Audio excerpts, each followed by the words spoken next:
സഹകരണ ബാങ്കുകളിൽ ചിലരൊക്കെ വസ്തു വിറ്റിട്ടൊക്കെ പണം കൊണ്ടിടും. മറ്റൊരു പൊതുമേഖലാ ബാങ്കിൽ കൊണ്ടിട്ടാൽ അതിൻ്റെ സോഴ്സ് കാണിക്കണമെന്നുള്ളത് ഒഴിവാക്കാൻ വേണ്ടി. ഈ RBIയുടെ ചട്ടങ്ങൾക്ക് പൂർണ്ണ വിധേയമായിട്ട് ഇത് പ്രവർത്തിക്കുന്നതുകൊണ്ട് കുഴപ്പമുണ്ടോ? ഒരു കുഴപ്പമില്ല. ചില കുഴപ്പമുണ്ട്. അതാണ് തർക്കം ഉണ്ടായിരുന്നത്. ജില്ലാ ബാങ്കുകളും സംസ്ഥാന സഹകരണ ബാങ്കും പൂർണ്ണമായിട്ടും RBIയുടെ ഗൈഡ് ലൈൻസ് പ്രകാരമാണ്.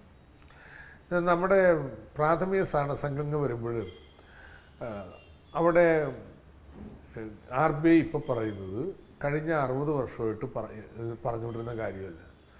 നെഹ്റുവിൻ്റെ കാലം മുതൽ പ്രാഥമിക സഹകരണ സംഘം ഉണ്ടാക്കിയ നാട്ടിൽ നിന്ന് ഡെപ്പോസിറ്റൊക്കെ സ്വീകരിച്ച് ആ പ്രദേശത്തെ ആൾക്കാർക്ക് വേണ്ട നാനാവിധ സേവനങ്ങൾ, മാർക്കറ്റിംഗ് ആവാം, നീതി സ്റ്റോർ നടത്തലാവാം, പച്ചക്കറി വിപണനമാവാം, ഇതൊക്കെ ചെയ്യാൻ ഈ പണം ഉപയോഗിക്കാം പ്രാദേശികമായിരുന്നു. അപ്പം അങ്ങനെയാണ് നമ്മുടെ ബാങ്കുകൾ വളർന്നു വന്നിട്ടുള്ളത്. അപ്പം അത്രക്ക് ഒരുവേറെ പ്രവർത്തനങ്ങൾ, എത്രയോ ബാങ്കുകൾ എന്തെല്ലാം കാര്യങ്ങൾ ചെയ്യുന്നു. നമ്മൾ ഓണം വന്നാൽ ഓണച്ചന്ത നടത്താൻ സഹകരണ ബാങ്കിലൂടെ പറയാം. ഈ രീതിയിൽ പങ്ക് വഹിക്കുന്നുണ്ട്. മറ്റ് സംസ്ഥാനങ്ങളിൽ ഇത്ര ഇല്ലത്. ഈ സഹകരണ പ്രസ്ഥാനം, ഈ ക്രെഡിറ്റ് സഹകരണ പ്രസ്ഥാനം സുശക്തം കേരളത്തിലാണ്. അതുകൊണ്ട് നമ്മൾ പറഞ്ഞു അത് പറ്റില്ല, ഞങ്ങളുടെ പ്രാഥമിക സഹകരണയിൽ ഇങ്ങനെ പങ്കുവഹിക്കുന്നുണ്ട്, അവരെ പഴുതും തുടരും.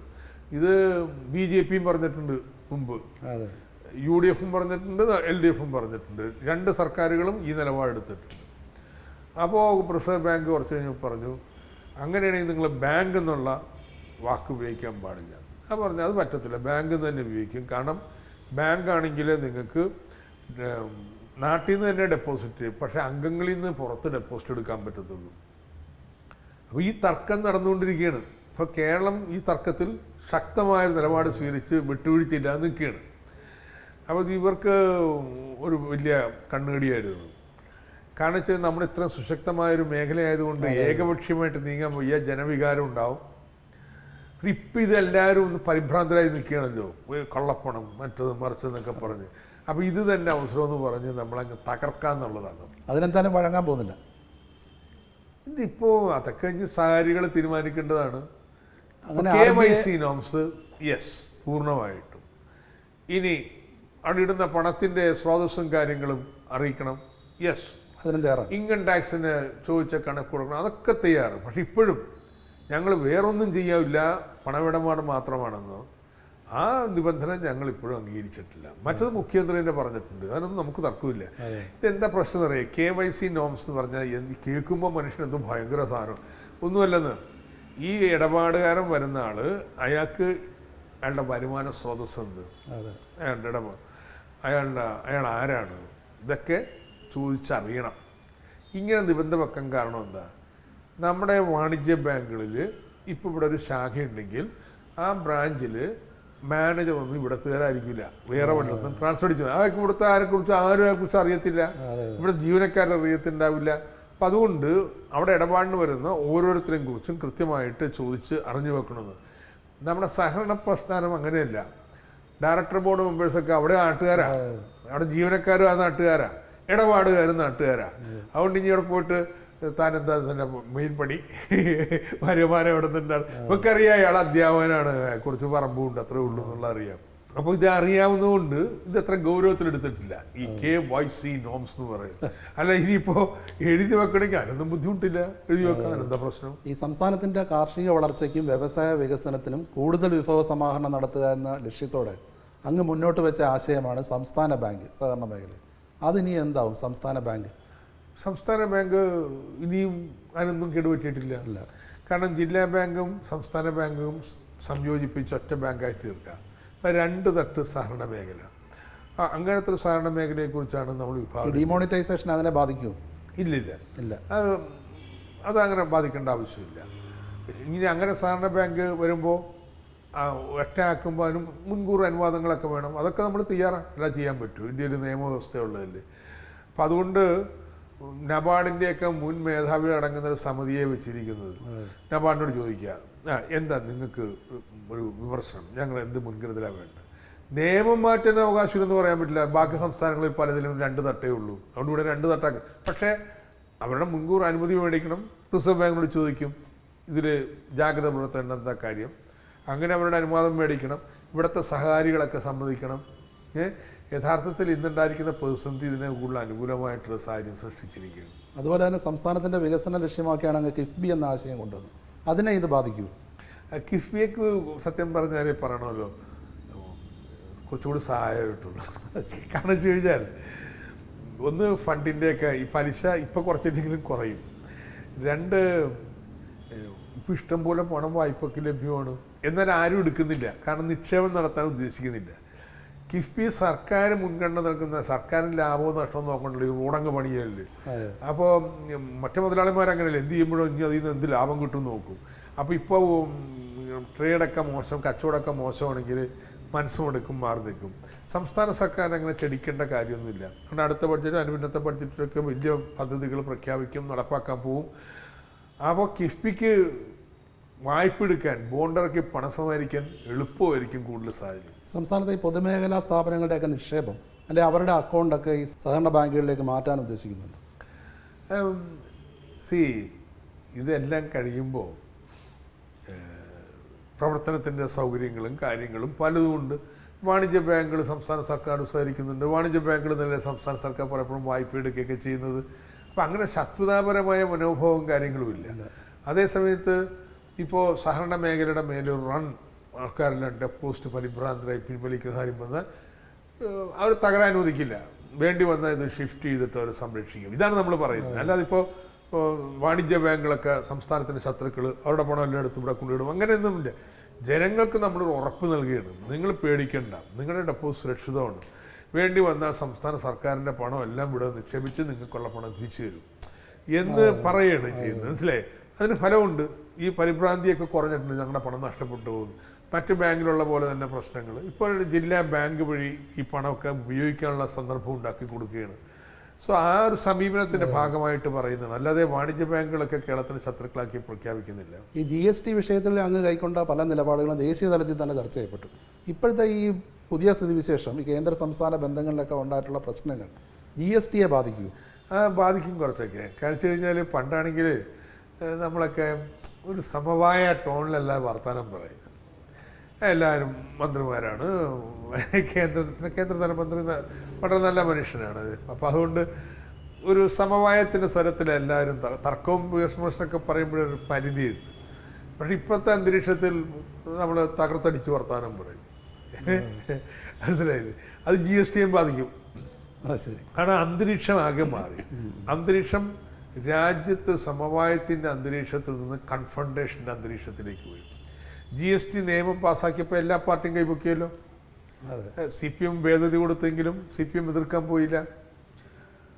അവിടെ നിന്ന് മോണിറ്റൈസേഷൻ വന്നപ്പോൾ പാർലമെൻറ്റ് സ്തംഭിച്ച് നിൽക്കുകയല്ലേ.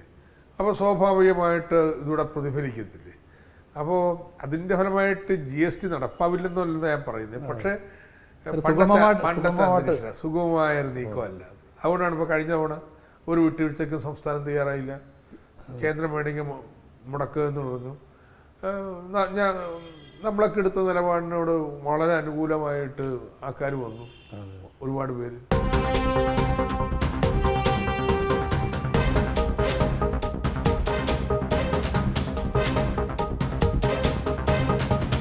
ഇതൊക്കെയാണെങ്കിലും ഇതിനിടയിൽ കേരളത്തിലെ മുഖ്യമന്ത്രിയുടെ സാമ്പത്തിക ഉപദേഷ്ടാവ് മോദിയുടെ നയത്തെ അനുകൂലിച്ചു എന്ന് വാർത്തകളുണ്ടായിരുന്നു. അവരെന്താ പറഞ്ഞതെന്ന് എനിക്കറിയത്തില്ല. പക്ഷേ കേരള സംസ്ഥാന സർക്കാരിൻ്റെ നിലപാടെന്തെന്ന് മുഖ്യമന്ത്രിയും വ്യക്തമാക്കിയിട്ടുണ്ട്, ഇപ്പം ഞാനും വ്യക്തമാക്കിയിട്ടുണ്ട്. അപ്പോൾ നമുക്ക് ഉപദേശിച്ച ഉപദേശമൊക്കെ സ്വീകരിക്കണമെന്നില്ലല്ലോ. അവരുടെ വ്യക്തിപരമായ അഭിപ്രായം. നമ്മൾ ഉപദേശം നമുക്ക് പറ്റിയില്ലെങ്കിൽ സ്വീകരിക്കാൻ പോകുന്നില്ല. അപ്പോൾ ചില കാര്യങ്ങൾക്കൊക്കെ അവരുടെ സഹായം വേണ്ടി വന്നേക്കാം. പക്ഷേ ഈ രാഷ്ട്രീയ കാര്യങ്ങളൊന്നും അവരെല്ലാം ഉദ്ദേശിക്കുന്നത്. അല്ല, അങ്ങേപോലെ സീസൺഡ് ആയിട്ടുള്ള ഒരു എക്കണോമിസ്റ്റ് ഇവിടെ ഉള്ളപ്പോൾ എന്തിനാണ് ഒരു ഉപദേഷ്ടാവ്? അയ്യോ, അത് കൂടിയോണ്ട് ആരും കുഴപ്പമില്ല. ലോകത്ത് എത്രയോ തരത്തിലുള്ള ആളുകളുണ്ട്, വൈദഗ്ധ്യമുള്ളവരുണ്ട്. ചിലർ പൊളിറ്റിക്കൽ എക്കോണമിയിൽ വന്നവരാണ്, ചിലർക്ക് ഇപ്പോൾ കിഫ്ബി നമുക്ക് ബോണ്ട് ഇറക്കി വർക്ക് ചെയ്യണം. ഈ ബോണ്ട് മാർക്കറ്റിനെ കുറിച്ചൊന്നും പ്രവർത്തിച്ച ഒരു ശീലമോ പരിചയം എനിക്കില്ല.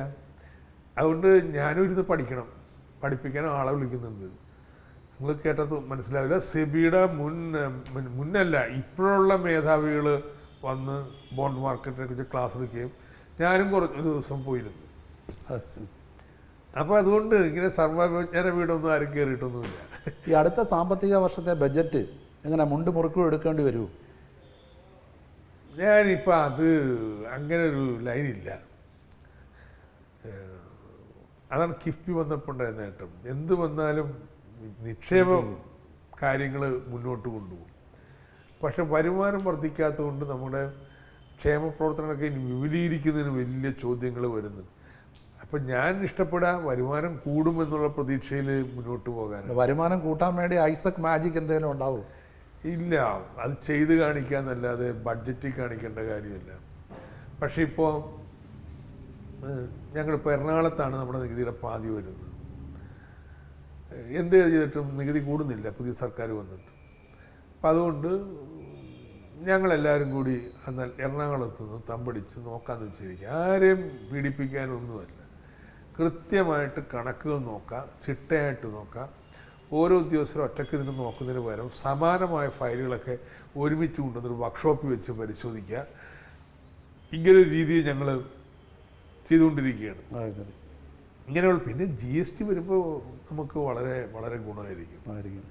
ഈ നികുതി പിരിവ് നമ്മളെ കാര്യക്ഷമമാക്കുന്നുണ്ട്. ചെക്ക് പോസ്റ്റുകളിലും മറ്റു കാര്യങ്ങളിലും. ഇപ്പോൾ ചെക്ക് പോസ്റ്റ് വാളയാർ വീണ്ടും ഒരു ജനുവരി മാസം അവസാനിക്കുമ്പോഴേക്കും അത്